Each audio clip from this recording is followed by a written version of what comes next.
Welcome to the Five and Dime on Where There's a Wills. There's a flag. I'm Ian, your mid complexity casualty gamer, I'm Stacey. I am your non-gamer gamer. and we are here today with 15 card drafting game recommendations for you that we really enjoy. Um, we were trying to figure out what our next mechanic we were going to talk about, and we're like, hey, let's do drafting games. And then we realized we have a lot of drafting games that we have. So we decided to split this into two. So we're going to do card drafting this week and focus on games that do some card drafting. And then next week, we're going to come back with a second drafting one that is basically everything but cards. So it's going to have anything else. So as always, I will give you 10. Stacy will give you 5. With this one, I was able to keep with kind of my new thing where I'm trying to do 5 solo and 5 multiplayer ones. So let's get to the list. My first game is a solo game, and it is a solo game about making a band and going on tour. And that game is Draft and Write Records. Now, while I play this on Board Game Arena multiplayer quite often, I do play this on the tabletop solo, and I really like the solo drafting in this. In the regular game, you are drafting one card, you're picking and passing. You're drafting one, close drafting, and then passing the deck to the next person and going around. In the solo game, as you do this, you will take 2 cards off the pile, and then you have 2 options. You can either take one of those and use it and then discard the other one, or you can take a third card, and that's where things get interesting because if you have 2 cards uh of the same type in the agendas, which is the upper right, the yellow section, the assets, which is the turquoise section, or the crew cards, which is the middle section where you're adding your crew. If you have 2 cards in one of those types, then you have to discard both of those and you are required to take the third card. So it's this really interesting, like, okay, I don't know if I really want either of these cards, but if I take a third card, I have to. I may be forced to take one that I don't want. So I really like that drafting mechanism in the solo because it makes an interesting decision space for you, and it just kind of is an interesting way to do drafting in a solo game. So that is Draft and Write Records by Inside Up Games. And my next one comes to us from one of our favorite companies, and I'll put a little caveat on this. And this is the second edition, which we just covered Mm. last month on the channel, and that is from Underdog Games, and that is Trekking the World Second Edition. Second edition specifically, they've just revamped the entire game. It feels like a completely different game, other than you're traveling around the world. Um, Other than that, it is a much different game. The reason I chose this game is because I really like the fact that you are drafting basically 3 different things. If you look over on the left side of the screen, you can see 3 different rows, or it looks like columns in this thing. You can see a set of face-up cards, which are cards that you will be taking a tour of a location. In the middle, you have face-down cards, which is the backside of those location cards, which give you some abilities. And in the last row of them is your movement cards. So you're doing your initial draft on those movement cards. And what it does is you take one of those, you move a certain number of spaces, you earn a certain amount of money, and then if you're in a certain continent that is on it, you also get some souvenirs, which are the cubes. And so I really like that part of the drafting that they added to this game. And then really you are trying to move around so you can draft certain cards to give you abilities and certain cards to take tours. So the combination of the main thing that's the main drafting is your movement and money and potential souvenirs I really like. But then the fact that on that movement you are trying to get to a location so you can draft a card that may give you a really good ability before somebody else can get it, or may give you a tour that's a high scoring tour before somebody else can get it. I kind of like that because those are lesser drafting parts, but you're still drafting them by making your moves to that location. So I really like that kind of triple aspect of almost 3 different drafting things that you're doing in the game. And that is Trekking the World Second Edition by Underdog Games. Very good. It's my turn, and I chose Canvas, And this one is the canvas reflections that we're going to be showing on the screen. With canvas, you are drafting and paying for those cards. So you have your main drafting stack over to the right with the little cloud wispy there. And the further away you go from that stack, the more expensive the card is for you to purchase. So the ones that are closer are worth or left. Which is it? You start on the left, you go from left to right Left to right. because the Okay. new one's coming on the right. That's right. Okay. Haven't played this one in a while, but the ones that are furthest away from the deck of cards are going to be less expensive. And as you get closer to those to that stack of cards, you're going to have to pay inspiration in order to get those cards. So when you take one of those, you have to pay for which placement that card is in. So let's say you're taking the third one from the left on the top. That one is going to cost you 3 inspirations, but then you get that one, you move the card from the right over to the left, and then you bring up a new card. So it's kind of a waterfall effect for these cards. You can place on the bottom or the top, or you can take from the bottom or the top to get those cards. The basic purpose of those cards is so that you can stack them so that you can earn more points. When you get 3, you can create a picture and then you can create that picture by and then you get your points by using the colors or the codes that are across the bottom to get bonus points and to earn gold medals and to win the best art piece at Yeah. at the art show. Now, the reason I like this one is because you don't always have the first choice of what you need.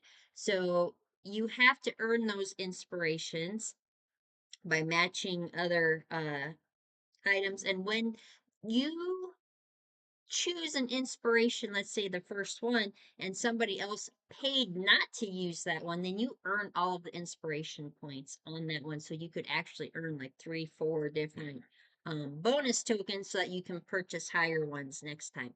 So that is why I chose that one for my oh, and these are in alphabetical order, so I don't want anybody to think that, Yeah, we aren't ranking them anymore. Stacy's no. are in alphabetical order. Mine are in BGA rank where they're ranked on BGA from the lowest to the highest.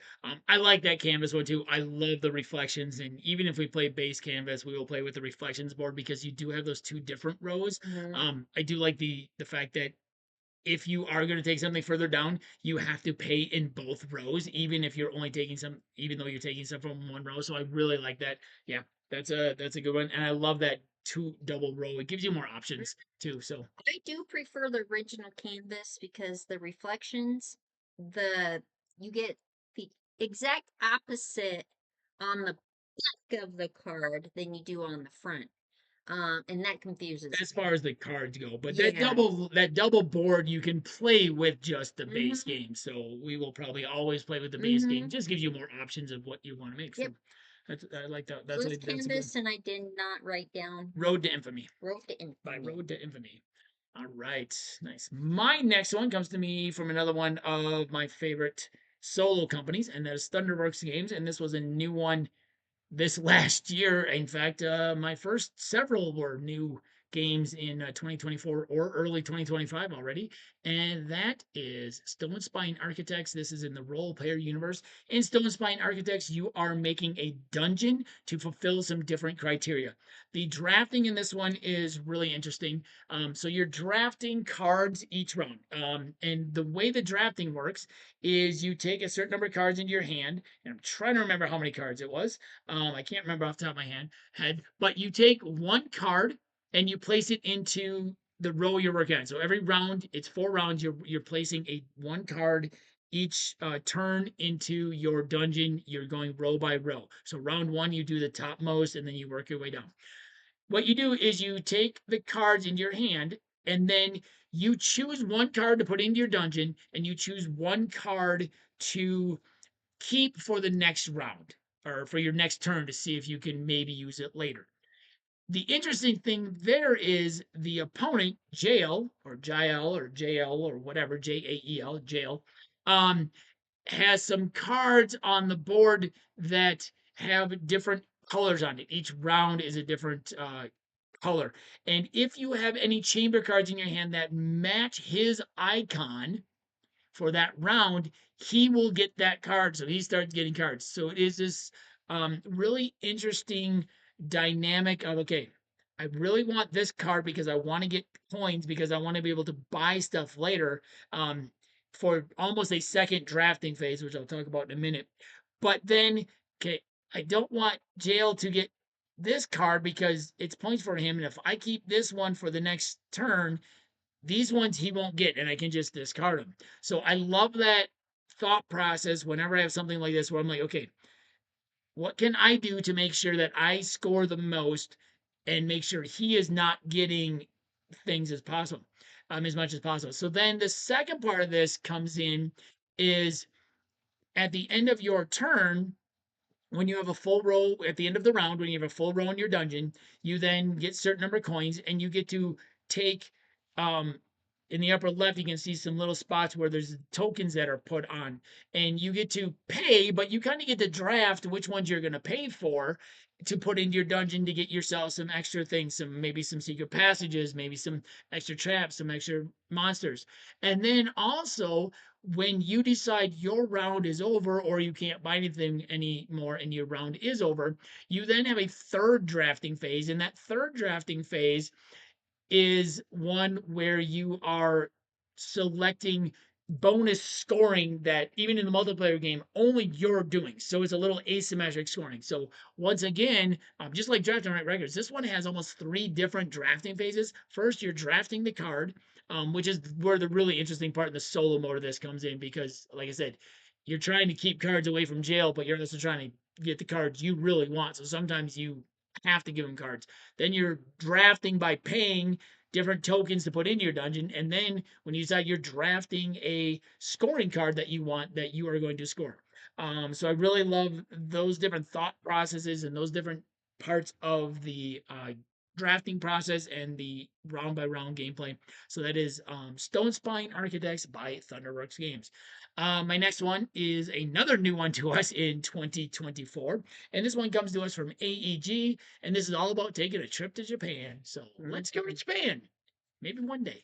Someday. In Let's Go to Japan, I really like the drafting mechanism of this because it is more than just a pick and pass. So draft, and it is because in the first couple rounds, you can see the little board on the top of the picture. It tells you what to take. So you take one card from Tokyo and one card from Kyoto. You keep one, you put it into your itinerary, into your tour on your mat, and then you pass the other one to the other person, but you don't pass it to them to use right away. You pass it to them and you place it face down on their mat.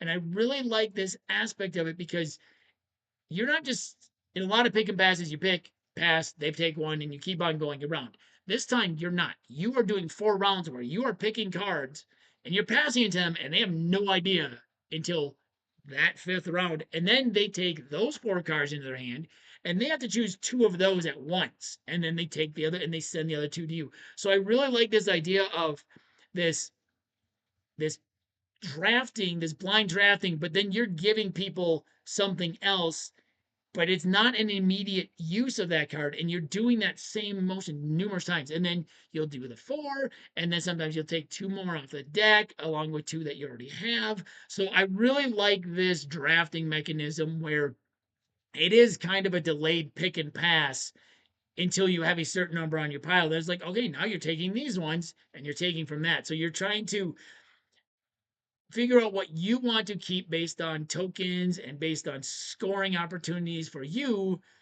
and making sure you're not moving too much between the 2 cities because then you could lose points. And then also what you're going to give your opponent to use later. And maybe if you can remember what you're giving, maybe you're hoping to get one of those back, or maybe you're hoping never to get one of them back. Because we had one game where we passed one card back and forth, I think, the entire game because neither of us wanted it. And I'm like, oh, that card's still there. And at some point, you're like, oh, I really don't want that card. Now I have to use this other one that I do. So, but yeah, so I really like that drafting mechanism and how they did that pick and pass where it goes face down and then they take it at a later point, and those are the cards they're choosing from. So that is Let's Go to Japan by AEG. Nice. And my next one is Don't Go In There by Road to Infamy Games. I just Back to learned, back Road to yeah, Infamy. I just learned this game not too long ago, like 2 weeks ago, a week ago, last weekend. Last I don't know. weekend. It seems like a forever ago already. But in Don't Go In There, you are a bunch of kids trying to scare away some ghosts and not be scared. So you've got three different rooms in this haunted house that you can go into. And with each of these rooms, you have three cards across the top that you will be drafting from. You'll move your meeples from, or you'll put a meeple in each room. You'll take turns moving your meeples around. Once one room has three meeples in it, that triggers a dice roll. When you trigger your dice roll, when the dice come up with ghosts on them, uh, that makes you get haunted ghosts as well. And depending on how many meeples you have in that room that's triggered, is how many cards you get to take from the top. Um, Sometimes they are all face up, sometimes there's one that is face down that you can peek at depending on what position on the floor and the steps you are. And the reason that I like this game is because you are trying to get matches or pairs so that you can, once you get those matches or pairs, then you can flip them over and you're not haunted anymore. But that doesn't always work out because when you start with your deck of cards that you're going to be putting across the top, you take out 16 cards, so you don't know which ones have matches that are going to be taken out and you don't know which ones are staying in the game. So let's say we have the twins. There's twins that match and twins that don't match. If you take out the one of the twins that matches, the other twin is still in the game and you take that twin thinking that you're going to come up with the other one eventually. It's not going to happen like that. So it's kind of tricky because of the aspect of taking out those cards at the beginning of the game. So that's why I like this game. It's just kind of a mystery of what is being removed and what gets to stay in the cards. Yeah, this is another fun one.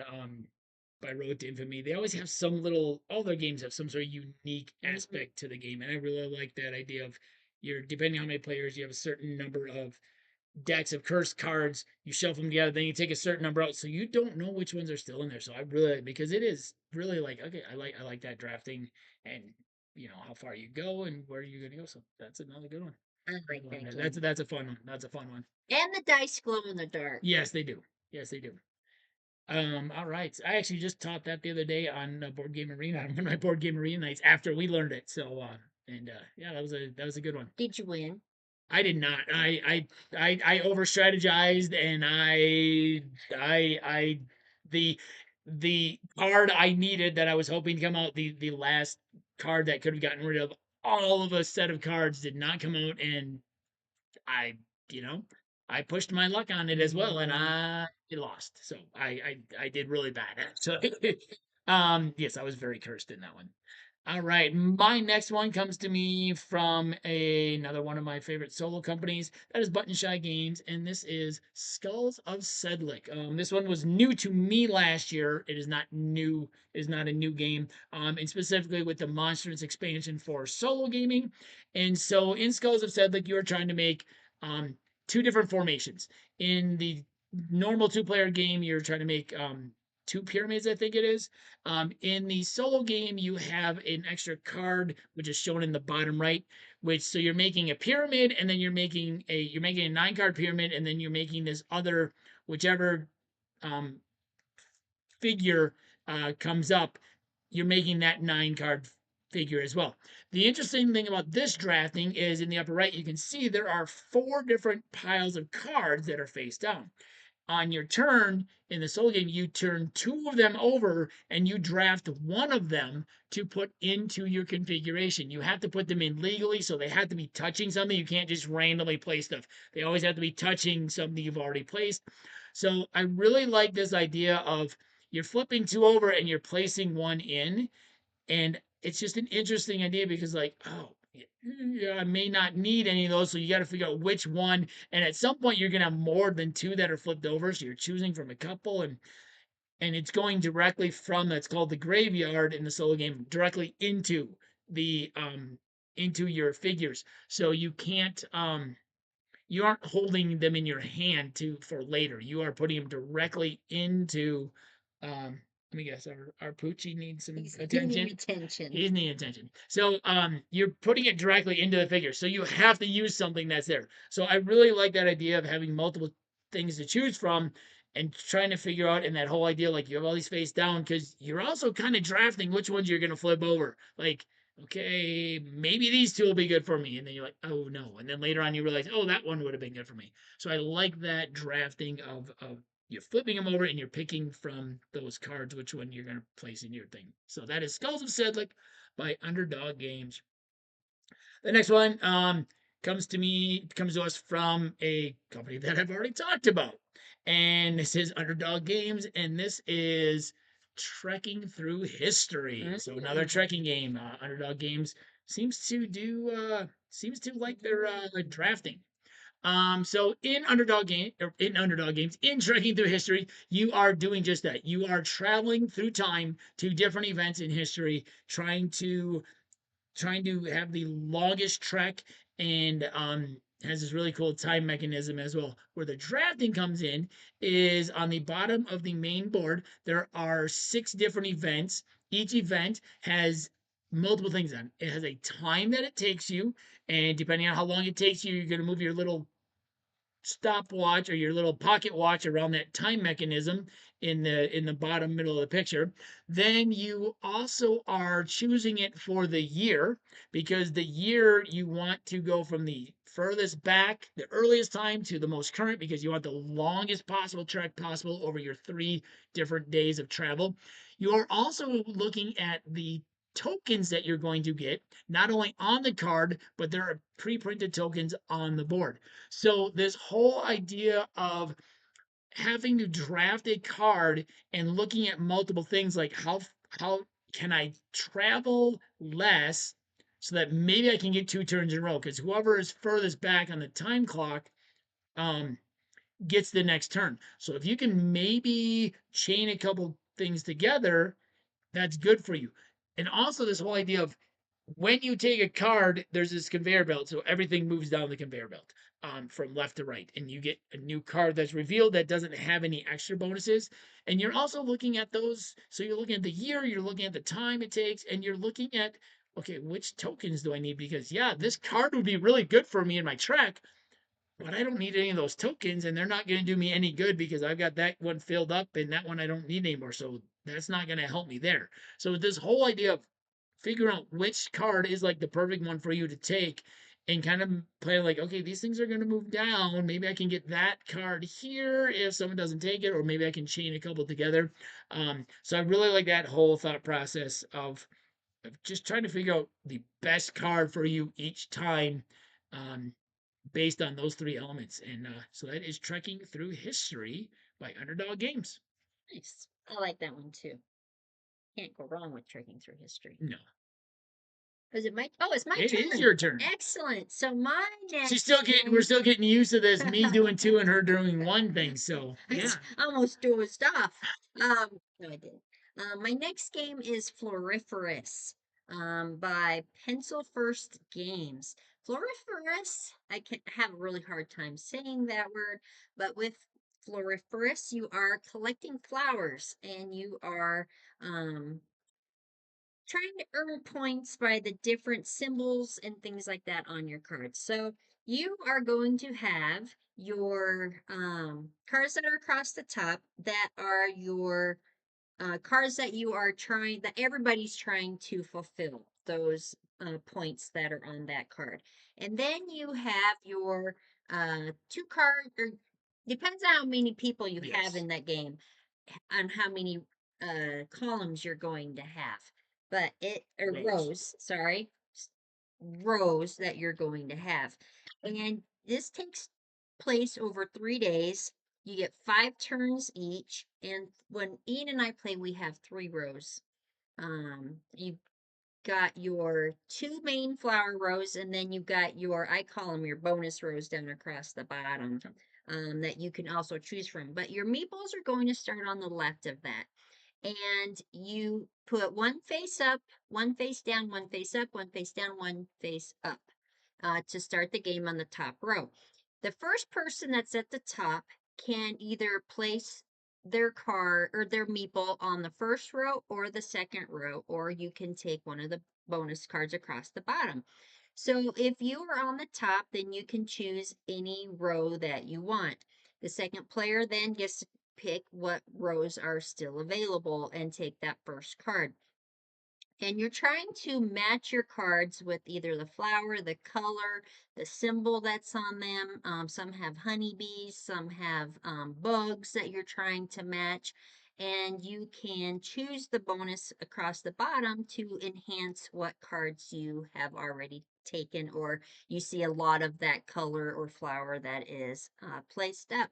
You also get bonuses when a gnome comes up. That will help your hand as well, or turtle, or what is it? It's a There's gnome. stats. Oh, Well, statues. there's a couple different statues Yeah, that you statues. can collect in order to like get a bonus. Yes. So the reason that I like this game is because you don't always have to stay in your row. So you can take one of those face down cards if it's your turn. You can move up a row, you can move down a row. You can try and take one of the face down cards and see if that helps you. A lot of times that's where the statues are hidden. I don't know why, but they always seem to be face down. They very rarely are face up. But this is a good game. So, oh, if this takes place over 3 days, so one round is moving from one card to the next card, to get to the end of the row. And I like this game. We don't play it enough. No, you need to Um, get out. It's a quick one. it's a quick game to play, but I do like that drafting element of it, of being able to pick what row you're going to be going into. Yeah, I like this one too because sometimes you may not be. I like it because when you take your turn and you're going into a row, that kind of determines your turn order next time. Mhm. So sometimes you may be going to that top row and it may not be for that card. There may be a card in your next turn that like I need that card, so I don't need this one, but I need to go first, so I can guarantee I get that card. So I really like that whole idea too. Yeah. Yep. So then you have to move up to the top. Whoever's at the top goes first No. for the next turn. So Yes. I do like that. All right. My next game is another flower game. So two Ooh. back to back flower games. This one comes to us from Flat Out Games with AEG, and that is Verdant. This is flowers and plants. So in Verdant, you are making a 3 by 5 grid of rooms and plants and flowers. And the interesting thing about this one is this is just the drafting section of the game. So you'll see you have plants along the top, you have rooms, which are the colored cards along the bottom, and then you have decor and other things. Decor is the yellow little tokens, and the green ones are other things that could be in your room. I like this because it has a very interesting intertwined drafting, and I've only played this one solo. So the drafting in this one is when you take a room or a plant, you also take the token that goes with it. The tokens go on the rooms in those little open squares. And so you're trying to figure out which rooms you want to take and which plants you want to take, and plants and rooms have to be next to each other. So you don't put two rooms next to each other, you don't put two plants next to each other. The rooms score based on things that are around them.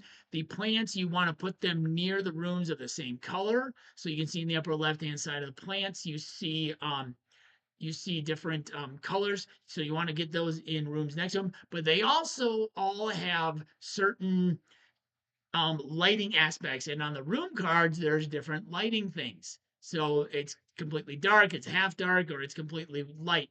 And so I really like the idea of this intertwined drafting that Flat Out seems to do with a lot of their games, like Cascadian stuff.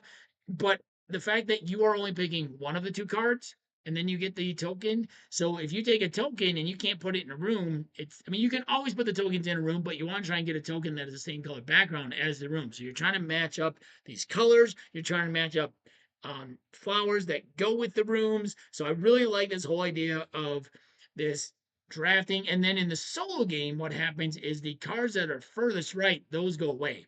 So also that whole thing of which ones do I want? Can I take something so that I can maybe get something in my next turn as well? So I really like this whole intertwined drafting mechanism of a room or a plant and the token that goes with it, but you're only taking one or the other, and then something might go away. So that is Verdant. I really like that one. And the next one is one that we've learned thanks to my board game club. And this one comes to us from Game Right Games, and that is Sushi Go Party. So Sushi Go Party is a pick and pass game where, depending on the number of players, you have a certain number of cards of different um, types of food you might see in a sushi restaurant. You can see this is the end of a round. The middle has scoring for them. So you're trying to draft cards as you're picking and passing and going around. You're drafting them and you're playing them immediately because some of them, if more than one person plays it, they get eliminated. So depending on how many players there are, each person starts with a certain number of cards. You pick one and you all play it immediately. Then you pass them to the next person. You pick one and you play it. So you're trying to do the set collection, but you're also trying to maybe make sure other people aren't getting cards. I like this. It's a pretty basic pick and pass. Take one, pass it. But I like the fact that you're playing it right away and you can see what other people are doing. So you can see, like, okay, well, this card, we've only got a couple cards left, so maybe I can take this. I might not be able to score it, but I know if they get it, they're going to score a lot of points. So this whole picking a card, playing it, and then passing it over, and you're seeing what everybody's playing, and everybody plays the card at the same time. So I really like it. It's a pretty basic pick and pass. There's not anything like too extreme about the pick and pass part of the drafting, but it is this whole drafting of the set collection and kind of seeing what other people are doing. Um, it makes it a really fun one. So that is Sushi Go Party. I'm It next. is. Yep. That was a quick one to talk about. That was a quick one. My next one is a game that I really enjoy playing as well, and it's Her Story. I don't remember AEG games? No. No, not AEG games. It's by Underdog Games because we've talked about Underdog Games like 20 times already today. Three. This is the third game from Underdog, and I think they've only got four. So we really like Underdog games, and we like the drafting Yes, mechanism. we do. So, with Her Story, you are an author and you are trying to fill the pages in or the chapters in your book. So, the way that you're going to be getting those chapters is by drafting them off of the main board that you will be placing your cards face up. You'll be taking your tokens. Those tokens then can be placed on your board so that you can then save them and earn the cards in the center of the board.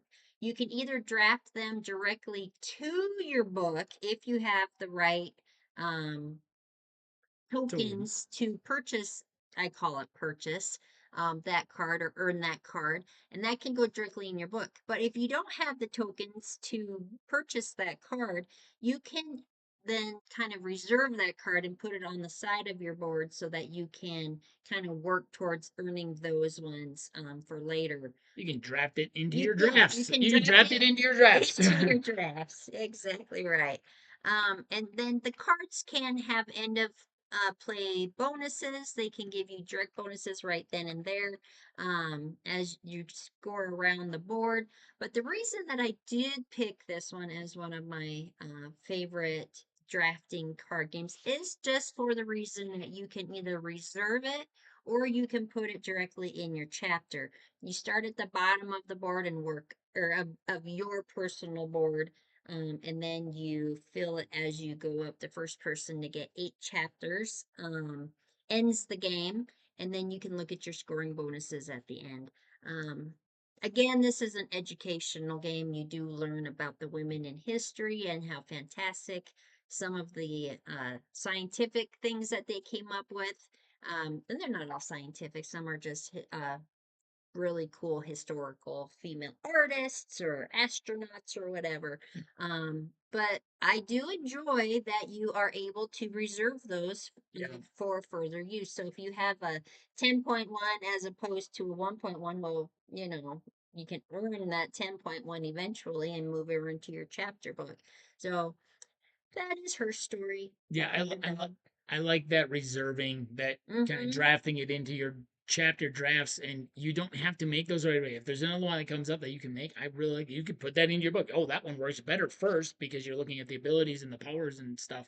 Like, hey, that one's great because then I can use it for this. So I really like that reserving fact as well. And we will be doing a playthrough of this, not live, but we will be filming a of this probably this weekend to go up next week because next month is Women's History Month. Mm-hmm. And so we were like, this kind of makes sense to have go up for Women's History Month. So we will be filming a playthrough of her story this weekend to go up next month, the first week in February. So yeah, so that's three underdog games. We like underdog, and they seem to like drafting. I just Yeah. realized even trucking the National Bar says drafting, Mm-hmm. and so yeah, so that's a yeah. Just these are good games. We really like these games. The next game I'm not going to talk about too much. I talked about it a couple weeks ago on our tile laying, but I want to focus on the drafting part of it. And this is a game where you are rescuing cats off an island before the evil Vesh comes and captures them, and that is Isle of Cats from City of Games. So, Isle of Cats, like I said, you are trying to rescue these cats. This is one I play only solo on the tabletop. The reason I chose this one for the drafting is because I really like the way you get your cards each round. In each round, you take 5 cards and then you keep 3 of them into the cards you might end up paying for. Then you take 5 more, you keep 3 of them, and then you take the top card. So the way this works in a multiplayer game is you take a card, you pass it, take a card, pass it. So it's a basic pick and pass game. So the way this works in the solo mode, I really find unique. It's similar to it's kind of similar to draft night records, but you're getting more. So you're taking 5 cards, so you got 5 cards to choose from, and you get to choose 3 of them that you might buy. You aren't going to necessarily buy them all, just like in the multiplayer game where you don't necessarily buy all the cards that you drafted because you do have to pay for them. But you're going, okay, well, which ones work the best? Do I want the scoring card? Do I want these baskets? Do I want to pay a lot to get this Oshax cat because it counts as any sort of cat? So I really like the fact that you take 5, you take 5 out deck, you're drafting 3 of them, and then the other 2 go away. Then you take 5 more, you're drafting 3 of them, the other 2 go away, and then you're just randomly taking the 7th one. So then you have 7 cards in total that you are looking at and you are then paying for those ones. So it's kind of drafting, but you're paying for those ones. But just the drafting mechanism of taking a handful, keeping some, taking a handful, keeping some, and then just taking another one. I really like that in the solo mode. So that's why I chose Isle of Cats because I just find it a really unique solo experience with the drafting part of the cards. There is a second drafting aspect where when you have a basket, you're paying for basket and you're drafting cats, which is interesting as well. So depending on what order you go, you can draft cats from the left or the right side, and then you have to pay for those. So you are drafting cats as well into your boat, but it's the card drafting part of it that I really find interesting in this, and that's the part that's unique in the solo game versus the multiplayer game because the drafting of the cats is basically the same in the multiplayer game. So that is Isle of Cats by City of Games. And my final game is, I guess, probably a modern classic by now. And this is one of the games that brought us into the modern board gaming hobby. And this is from Days of Wonder, and this is Ticket to Ride. Um, and this encompasses all the Ticket to Rides. We have almost all of them. We really enjoy Ticket to Ride. Um, but in Ticket to Ride, you are drafting cards to be able to complete routes. So you have 5 cards that are face up. of different colors. And I love the drafting mechanism where you're taking two cards, or you can take off the face down pile. You're taking two cards, but in the majority of the Ticket Ride games, if you take that multicolored engine or whatever mode of transportation is in that game, you only get to take one of them. There are a couple versions where you get to take two, but those versions you can only use them in certain things. So they're just a sort of a normal card. But I like that whole idea of okay, I can take two train cards, but man, that engine, that wild engine, is really tempting. So the whole idea of okay, I really need a lot of cards, but you know, that engine is really enticing. I might want to take that. I really like that whole idea, and it's a fairly simple. It's probably one of the simpler drafting mechanisms in the games I mentioned.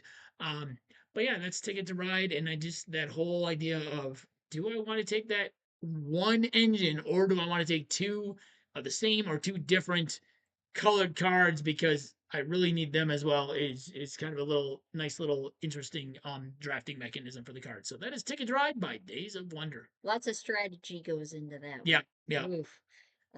So my final game is Summer Camp by Buffalo Games. In Summer Camp, you are a kid in summer camp and you are trying to earn badges and experience points so that you can get across the terrain and the bridge the fastest. This is also a deck building game where you are trying to um, kind of get the cards in your hand so that you can better suit yourself to get the points that you need to move across the board. Um, you need to advance your meeple. First person to gets across with the most points is the winner. And the oh my gosh, I just lost my train of thought on the last game of the night. Isn't that the way it usually goes? Um, what are you, okay, Deck help me building. out. So you're drafting the cards over on the left from each activity There you that you're go. paying for them so that you can enhance your deck so you can do more things, or you're drafting cards by paying for them Go. on the right side as well, which don't go to any of the specific activities.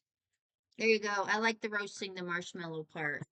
That's what I was really stuck on was the roasting marshmallows, and that's all I could get in my head. Yeah. So, summer camp, I do really enjoy this game.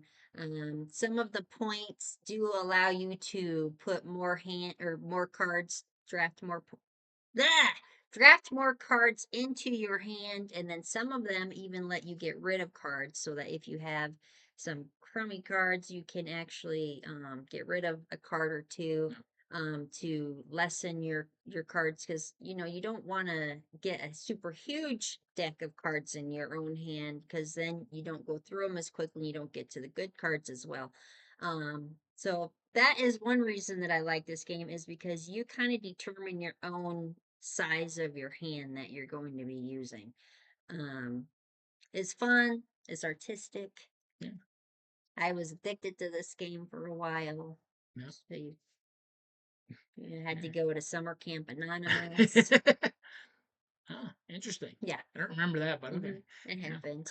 Well, there you have it, guys. There are 15 card drafting games that we recommend if you're looking for something in that that we really enjoy. Hopefully, maybe you've played some of these. Let us know if you've played any of these and what you think. Solo multiplayer. Like I said, I gave 5 that I play solo exclusively on the tabletop. Um, 5 that I play multiplayer, and Stacy's 5 that we've played together. Do you have any other suggestions for any card drafting? We will be doing non-card drafting next week, but any other games that have an interesting card drafting mechanism that you think we should check out, please drop them in the comments below. Hit that like and subscribe button as well. Once again, this has been Where There's a Will. There's a play. I'm Ian, I'm Stacy and we'll see you next time. at the table.